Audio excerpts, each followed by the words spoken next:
Olá, eu chamo Milena Mari e eu vou falar sobre a construção de vetores de DNA como candidatos à vacina contra Zika vírus, feito sob a orientação do professor Antônio Carlos de Freitas.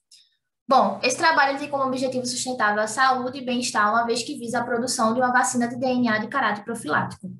Dentre os vírus que compõem a família Flaviviridae, o Zika vírus ele tem recebido atenção especial devido à sua associação ao surto de casos de malformações fetais, né, que é a microcefalia, e o aumento de adultos acometidos com a síndrome de Guillain-Barré.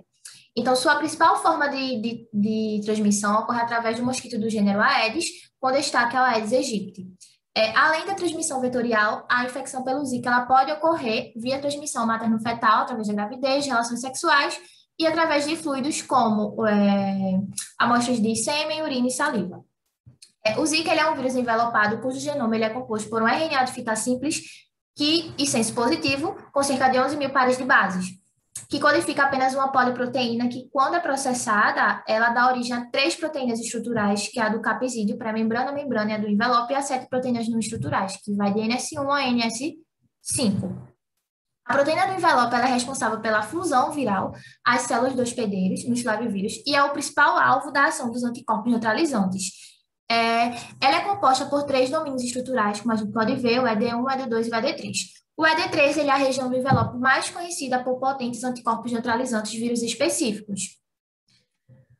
Como objetivo, a gente teve que construir um vetor para expressão em células de mamíferos, como parte do desenvolvimento de uma estratégia vacinal de caráter profilático utilizando o domínio 3 do gene de envelope e o peptídeo sinal PGIP, e avaliar a viabilidade desse vetor através da microscopia de fluorescência.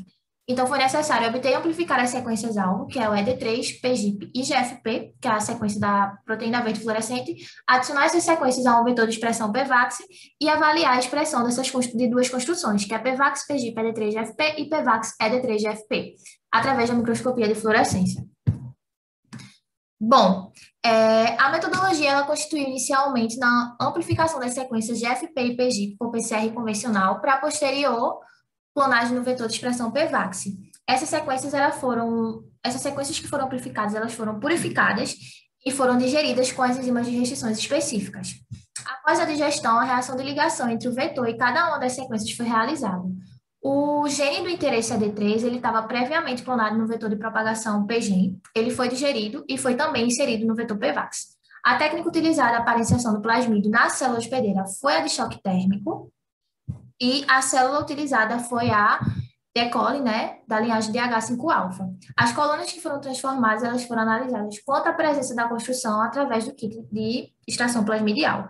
Os clones obtidos, eles foram sequenciados pelo método de sangue, utilizando um kit apropriado. E, em seguida, ocorreu a transfecção em culturas de células de mamífero vero, que constituiu na mistura, né, do DNA a ser transferido, que é o DNA recombinante, na suspensão dessas células hospedeiras.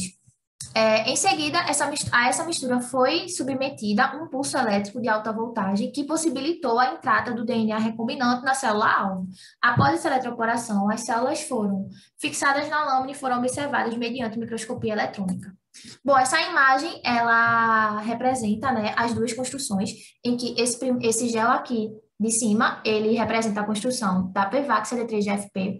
Esse primeiro poço é o PVAX vazio, o segundo é a extração da construção inteira, o terceiro é o resultado de uma digestão que resultou na liberação dos 2 insertos do ED3 e do GFP, o quarto somente na liberação do ED3 e o 5 somente na liberação do GFP. Essa imagem aqui de baixo, ela representa a construção PVAX, PGIP, ED3, GFP.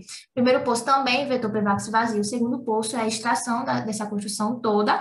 O terceiro é o resultado de uma digestão que resultou dessa vez agora na liberação dos 3 insertos, que é o PGIP, ED3, GFP. O quarto poço da liberação do ED3 e o quinto poço da liberação do GFP.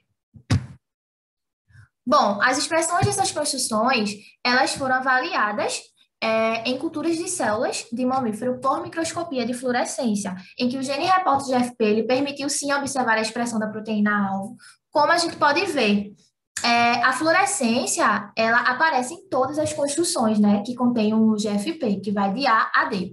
O vetor PVAX vazio, ele foi utilizado também como controle negativo, né, de fluorescência, e esses resultados, eles confirmam a eficiência do método, indicando que a localização das proteínas recombinantes marcadas com o GFP nas culturas, né, dessas células, elas foram eficientes.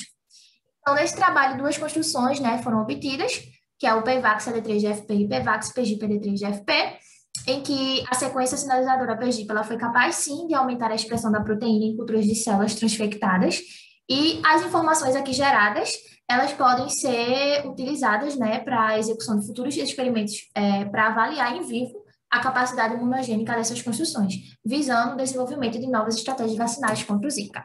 Agradeço à Universidade Federal de Pernambuco, à Propesc, ao CNPq e ao LENT, que é o Laboratório de Estudos Moleculares e Terapias Experimental.